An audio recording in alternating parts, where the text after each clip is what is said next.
Hello, everyone. Welcome back to the Daily Defender. Glad you're with us. Glad we're with you. Glad we're bringing another video and more content out to everybody. Usual thank yous. Thank you for all of the new subscribers. Really appreciate that. We continue to make headway, so really appreciate that. But as I state in every video, please continue to subscribe and share the channel and talk to your friends about it if you like it, etc. Thanks for the great comments. Had another really nice string of comments. Like I've always said, that's probably the most enjoyable part of the channel is interacting with people with their experiences and firearms they've had or been issued. And love those comments. Love interacting with you guys. So thanks for all that.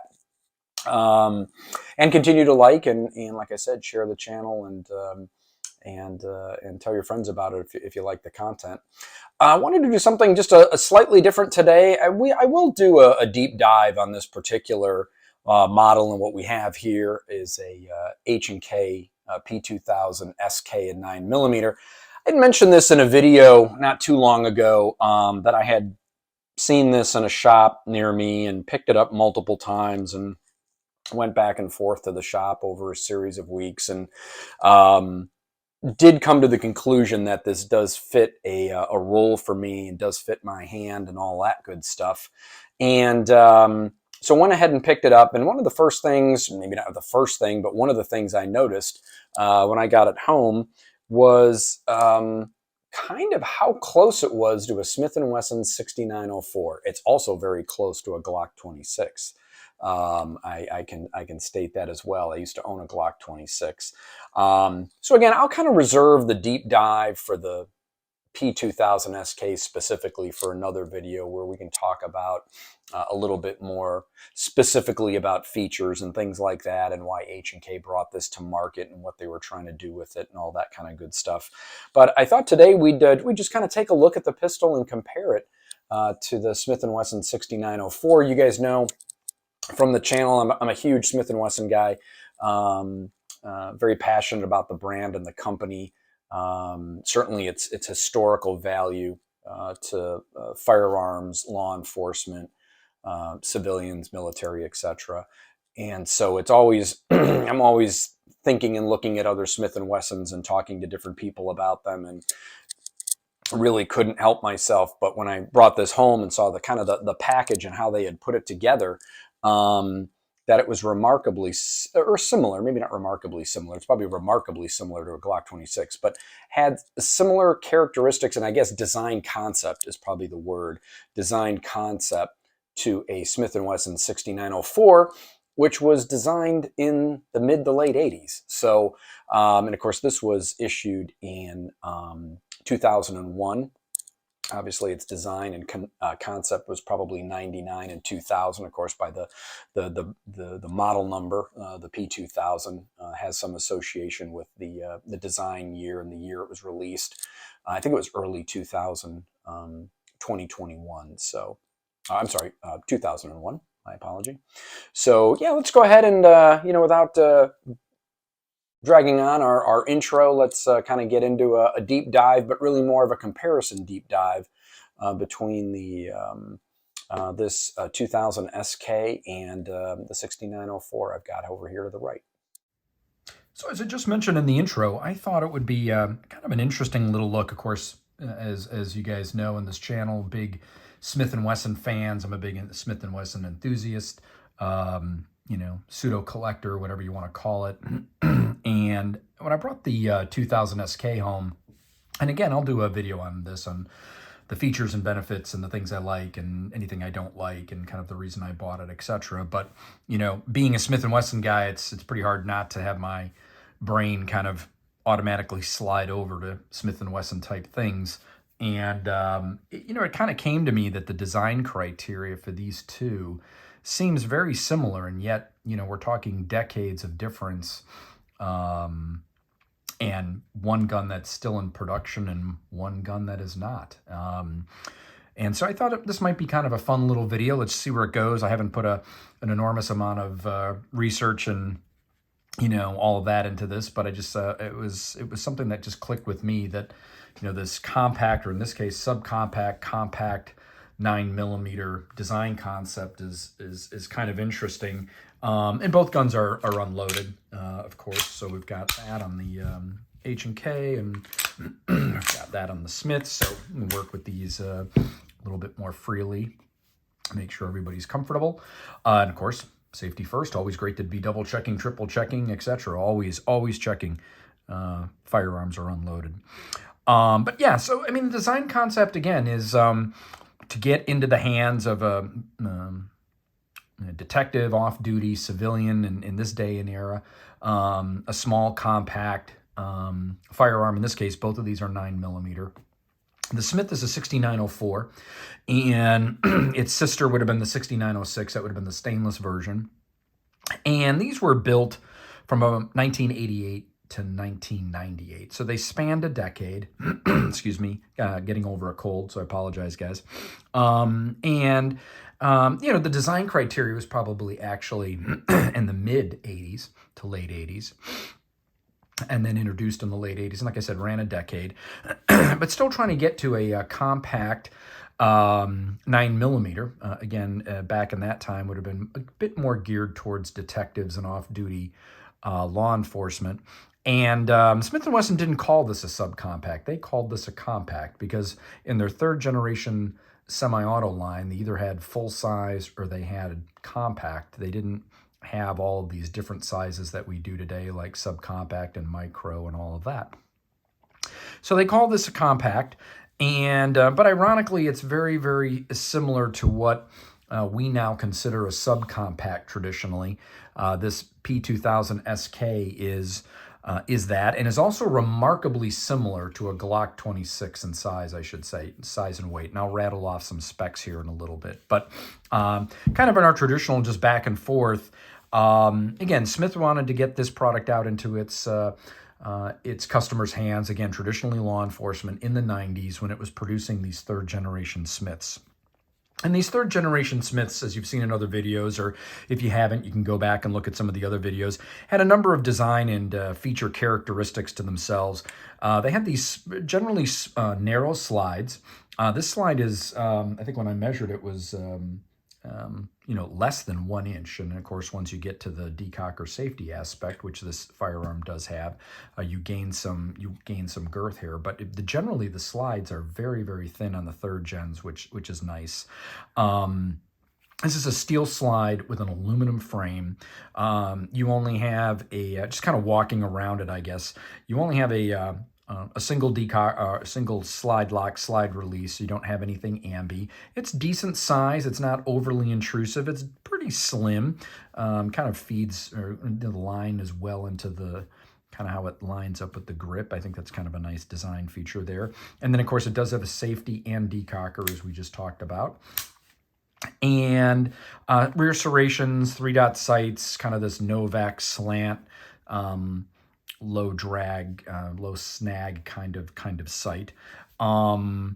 You have a bit of a pronounced beaver tail here. Again, aluminum frame, DASA, although it does have a bobbed hammer. So a very, very nice feature. I've talked about this before on the Smith 3rd Gen guns. So nice feature. Wraparound Xenoid type style grip. No mechanism or way to grip panels or any kind of grip adapter or anything like that, extensions to try to get that into a different size or feel. It does have a very nice undercut. The 3rd gens had that, which was very nice.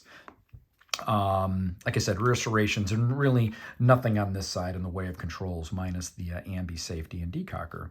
So very, very nice pistol. Specs were, let's see, width was about 1.4, length was 6.7 with a 3.5 inch barrel. Height was 5 inches, and I'll explain why that's is a little bit taller than the 2000 SK. And then weight was around 25 ounces. So and we just run down the specs on the SK so you can kind of think or remember that. Width was 1.3 here. Length was 6.4, so it's a little shorter. Height is 4.6, so it's a little shorter in that dimension as well. And then weight was 21.4 ounces. So, 2 or 3 ounces lighter than its steel aluminum cousin here, not cousin, but a partner in crime. And ironically, I did look up the Glock 26 specs, and I had a Glock 26 at one point, and that was another thing that struck me when I brought this firearm home, especially without the magazine in it. It's very Glock 26-like. In fact, when I looked at the specs, they are almost identical.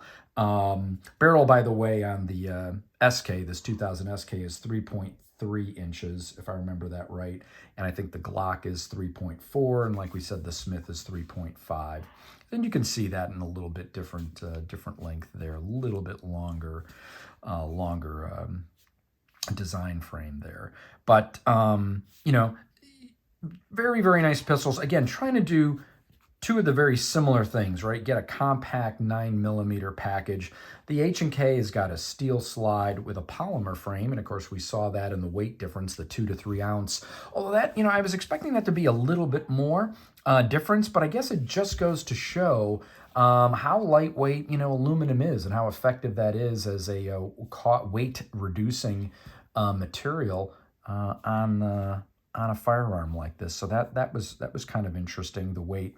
But again, this is a very, very nice firearm. And again, I'll do a deep dive on this so we can talk through all the things.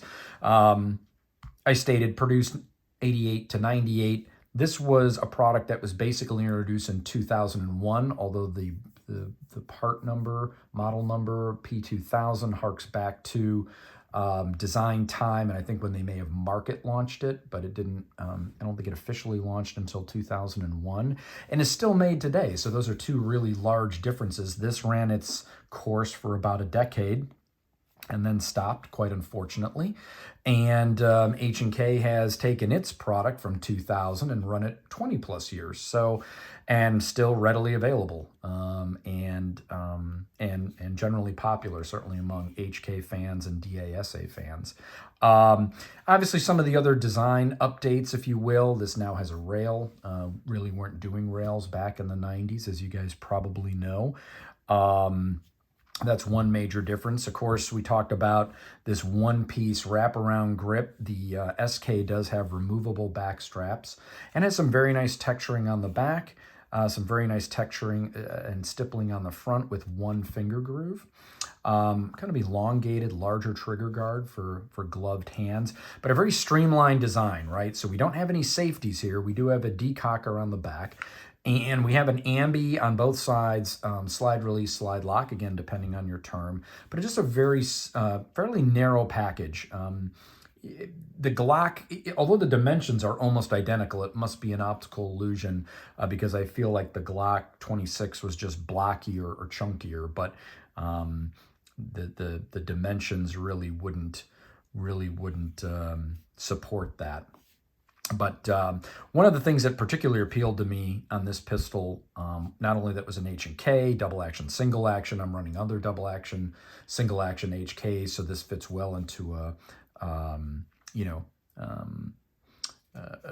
carry rotation for me because the control aspects are very similar, but also a very thin grip. I really found this to be a very nice, thin, workable grip for me.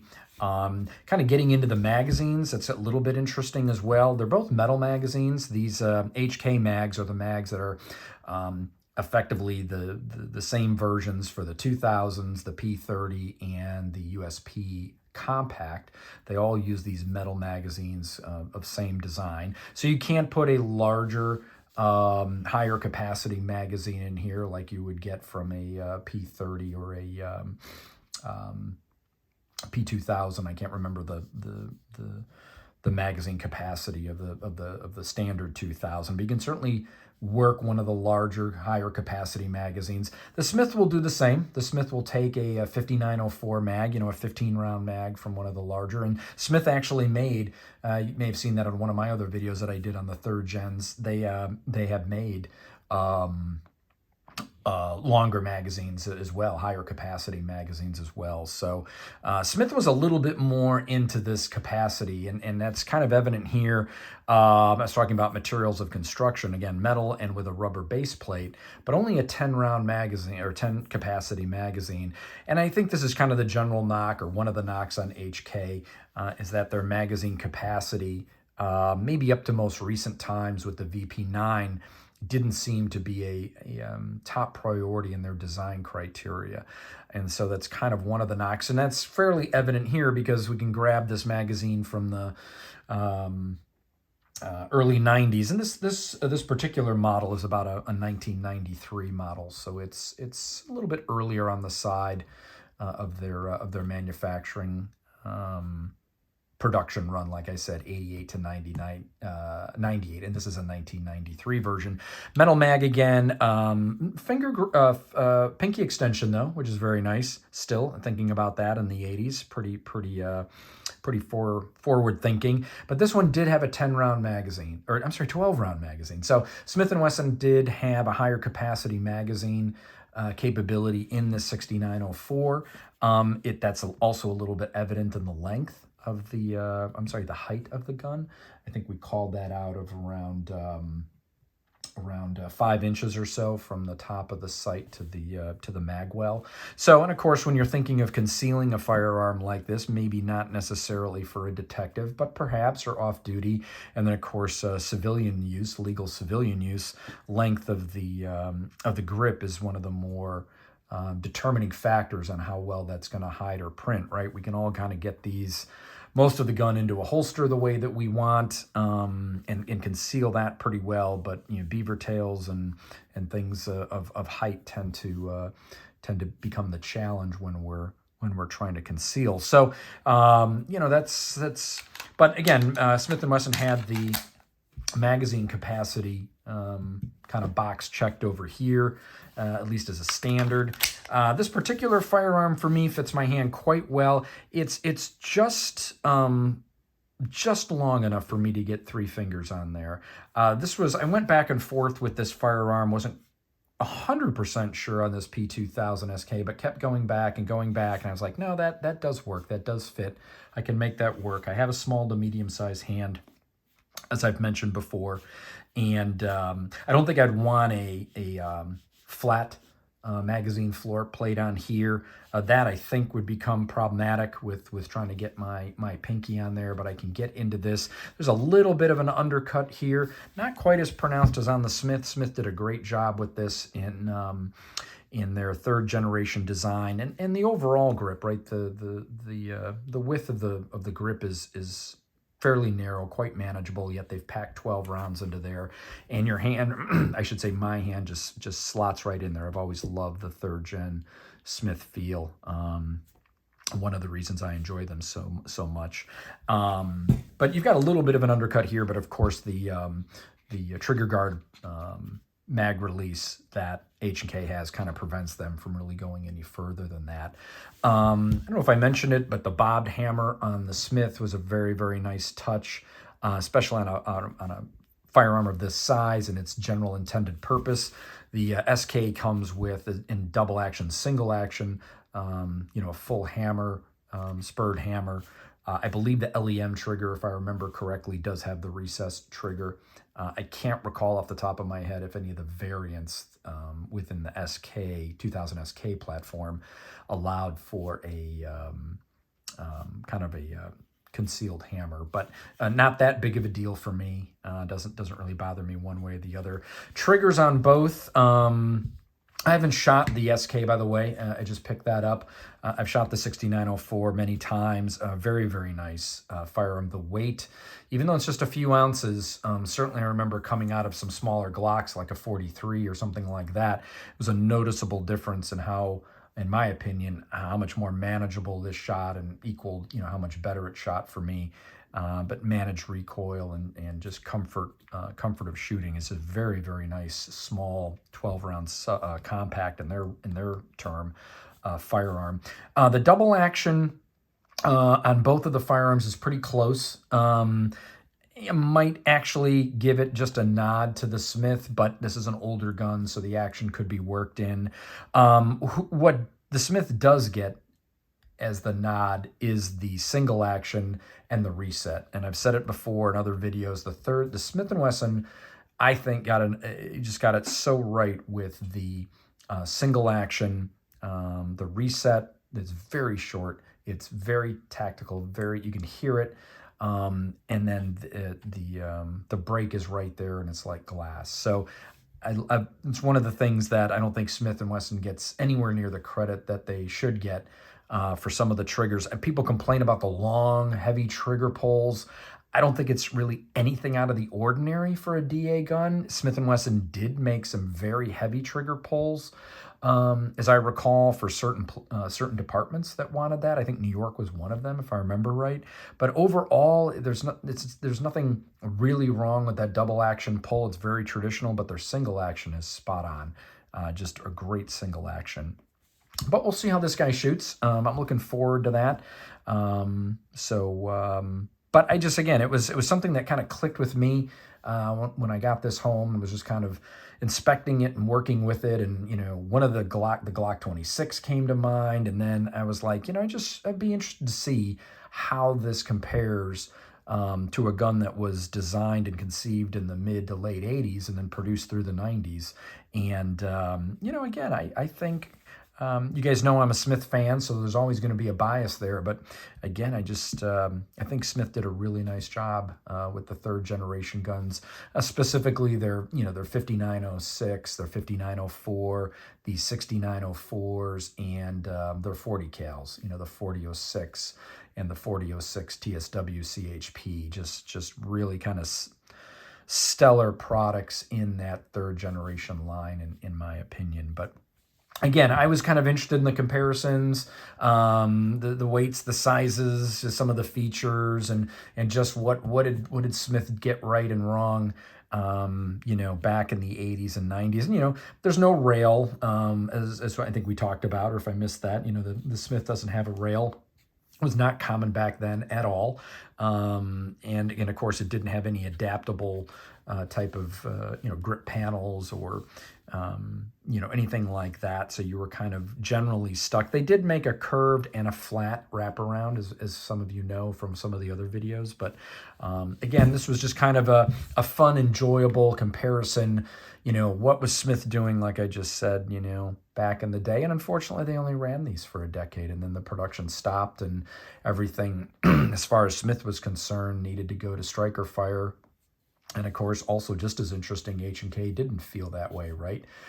They stuck with their hammer-fired guns for quite some time, probably because of the heavy military European contracts, police contracts. DASA has been very popular, at least I think in Europe, for military and police work. Obviously, Glock has become extremely predominant in that, and of course now the SIG 320. But this double action, single action has been very, very popular for decades and decades within law enforcement and military, and I think it's still very popular in the European space and things like that. But just a lot of fun to kind of put them out and see what I thought and all that. Hopefully you guys liked it as well. If you've got comments, can't wait to hear them. Just like I said, kind of fun putting them side by side. So appreciate it, and we'll see you all again very soon on the Daily Defender.